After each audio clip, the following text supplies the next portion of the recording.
हुजूर फरमाने लगे अदी मकाम हिरा का नाम सुना है? अदी कहने लगे हुजूर सुना है पर वो जगह देखी नहीं। महबूब फरमाने लगे सुन, मैं वो वक्त लेके आऊँगा, मेरा दीन इस तरह नाफिज होगा कि एक औरत मकाम हिरा से ऊँटनी पे अकेली बैठेगी और अकेली आएगी और आके बैतुल्लाह का तवाफ करेगी, सिवाय उसी अल्लाह के किसी का खौफ नहीं होगा। और हुजूर फरमाने लगे किसरा का नाम सुना है? कहा हुजूर वो तो बाजार इस वक्त बड़ा तगड़ा बादशाह है। फरमाया उसके इलाके भी फतह होंगे, वो खजाने मुसलमानों के पास आएंगे। और फरमाया तू तीसरी बात नबी पाक ने बयान की, फरमाया तू ये देख रहा है कि मुसलमानों में गुर्बत है?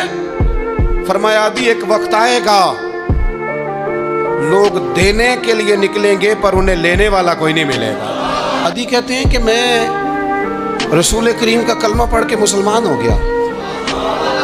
अब ज़्यादा दौर नहीं गुजरा, अदी रोया करते थे, हातम ताई के बेटे अदी रोया करते थे और रो के बताया करते थे लोगों वो जो हुजूर ने फरमाया था ना बीबी हिरा से चलेगी और तवाफ़ करेगी, वो बीबी मैंने अपनी आंखों से आती देखी, उसे सिवाय अल्लाह के किसी का डर नहीं था। और अदी कहने लगे वो जो हुजूर ने फरमाया था ना कि किसरा के खजाने फतह होंगे, फरमाया वो जब फतह हो रही थी तो मैं खुद उस जंग में शरीक था, मुझे अल्लाह ने मौका दिया, मैं मुजाहिदों में शामिल था। और फरमाने लगे तीसरी पेशन गोई रह गई है, मुझे उम्मीद है वो भी पूरी होगी। हजरत उमर बिन अब्दुल अजीज के ज़माने में आके वो दौर भी आया कि लोग ज़कात देने निकलते थे, लेने वाला कोई नहीं मिलता था।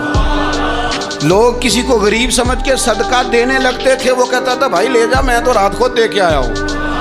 लोग देने निकलते थे, लेने वाला कोई नहीं। इस्लाम की फितरत में कुदरत ने लचक दी है, उतना ही ये उभरेगा जितना के दबा दोगे।